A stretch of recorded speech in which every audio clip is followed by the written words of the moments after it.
when I saw that there was an opportunity to do something totally different, to work with young people and to educate them about the harmful effects of things like alcohol, tobacco, and marijuana, just to name a few, I said, I want to give that a try. And I had a lot of uncertainty. I didn't know what to expect. And the first time I stepped into that classroom full of fifth graders, I was scared to death. Here was a grown man, a police officer. That experience was life-changing. And it's hard to believe that here we are 9 years later, and I still have a passion for teaching young people how to make good choices and stay safe. When I first walk into that classroom and I introduced myself to these children, they don't know what to think. There's a police officer in my classroom talking to me. Some of them are apprehensive.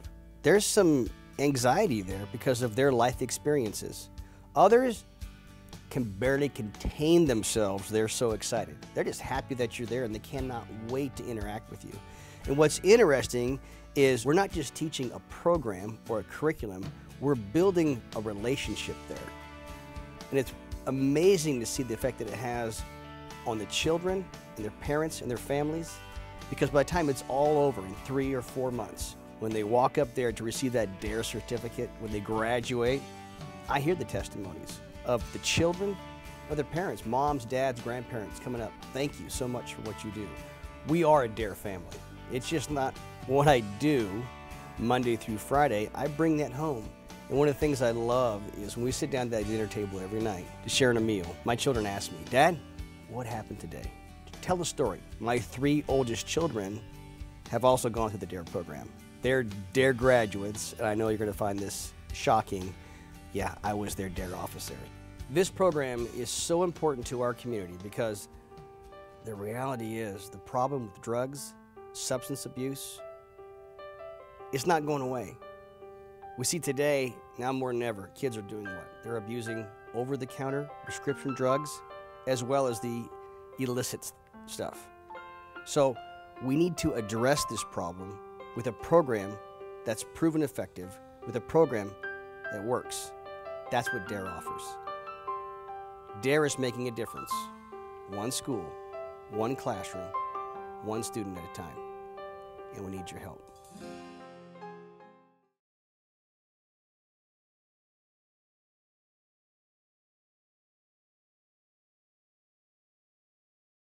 I started my assignment in the Youth Services Unit and was assigned South Salem High School. So the idea was to find kids who might be a little edgy, maybe don't participate in other school activities or sports due to grades or other reasons, and give them an opportunity to participate in a sport that appeals to them, but wasn't under the OSAA guidelines as far as grades and other things like that. We find them where they're at, and then we improve them 1% every day. We practice the ground skills aspects. There's no striking involved. And then we wear a jiu-jitsu uniform called a gi, which really slows the action down and reduces the potential for injury a great deal. We do the jiu-jitsu, and that's what kind of piques these sort of edgy kids that gets their interest. And then we use the wrestling team's mats. So during the winter season, the wrestling team's on the mat. And I say, hey, now we need to go do the financial management class where they learn things about budgeting and the dangers of using credit and things. So the idea, the end product is we have young adults going out into their adult lives with some physical skill and confidence. We do a personal defense seminar we invite women in the school to participate in this, where my students actually become associate instructors for this. And then they realize that they not only know how to do it, they can teach it, and that changes things for them. My daughters, you know, they help participate in some of the women personal defense seminars and things like that. I get a lot out of the fact that these kids don't just see me as an officer now.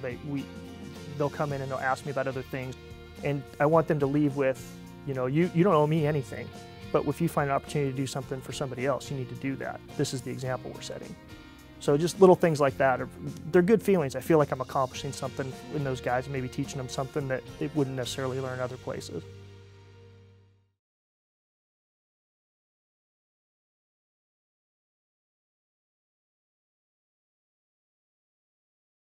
In Oregon, I am on the executive council for the Law Enforcement Torture On. I am the state relay coordinator, so I coordinate the relay for the entire state of Oregon. For me personally, it's very rewarding to see athletes that wouldn't normally be able to be provided with the opportunity to compete, that opportunity, so that they can show up and compete in whatever sport it is that they may enjoy, or multiple sports, which a lot of them do. At Salem, we've made the honor roll every year since 2003, which is raising over $1,500 a year for Special Olympics. And last year, I think we raised just over $7,000. And a lot of that money stays locally here in Marion County to pay expenses, so that these athletes have the opportunity to travel to Hillsborough or travel to Bend and participate in the Winter Games. To see an athlete compete and be brave in competing when you can tell it's very difficult, whatever their disability is doing its best to keep them down, but they're not letting it. The Special Olympics athlete oath is, let me win, but if I cannot win, let me be brave in the attempt. And to hear, and they say that before every event, it really rings true. I mean, they're so brave in what they do, and they're so passionate about it, and they have so much fun. It just kind of puts things in perspective for me in my own life. When the opportunity came up to get more involved with Special Olympics, I jumped at it only because I could see from the small experience I had in 2003 and the athletes that I'd met, the few athletes that I'd met, the difference that it really made to the group of Special Olympic athletes that I knew. And at that point I thought, you know, I can't think of a better way to fulfill my goal, which was originally to help people, than to get involved with the law enforcement torch run. They asked me to run with a Special Olympic athlete named Kevin, run in the stadium that night and run the lit torch in and then light a cauldron. Well, as it started to get dark and we started to run in the stadium, we had police motorcycles lined throughout the track, and as we ran by, they started turning on their lights as we ran through. He kind of walked up the steps and he lit it, and I'm standing there and I should be looking at the cauldron, but I'm looking at him because I'm amazed, and that was just one moment that I look back on and I really remember as I'm looking at him thinking, man, this is bigger than any one person. This is really great.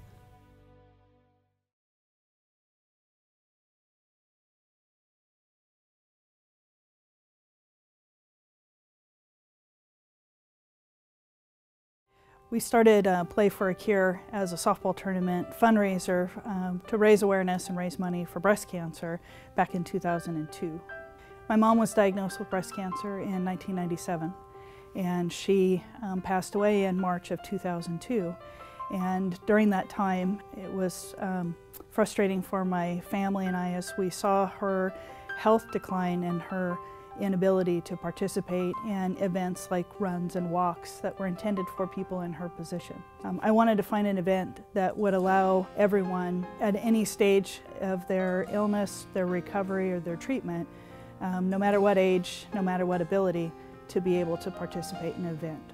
It has evolved into something that I don't think any of us ever anticipated it would. Initially, we wanted to be able to go out and get some of our friends together, play softball because we all love playing ball, and do it in memory of my mom because we knew she would love it, and maybe raise some money while we were at it. And it has evolved over the last 10 years to become the largest adult slow pitch tournament in Oregon, and we've been able to raise substantially more money than we ever expected we could, and help deliver a message of breast cancer awareness and education. I thought breast cancer got really personal when my mom was diagnosed. I was pretty angry when she passed away. She was 56 years old and I wasn't ready for that. And then in 2009, I was diagnosed with breast cancer. And that diagnosis only came because I had become very educated and I was very diligent about doing my own self-exams, and I found my cancer myself. So the anger about why, for me subsided a bit in 2009 because I realized that there was a reason. And as much as I miss my mom and I wish she was here, she did what a good mom does. And she taught me, and she taught me,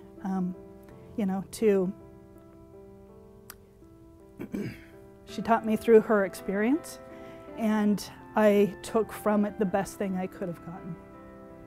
I would like to see the people in our community supporting the police department and the events that we're a part of, because, It's well understood that the police department is only a small part of the function of the community, but really the wellness of the community takes everybody working together.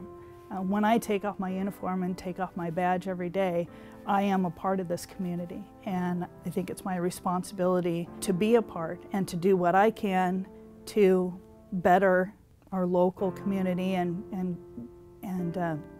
not just do it 8 hours a day.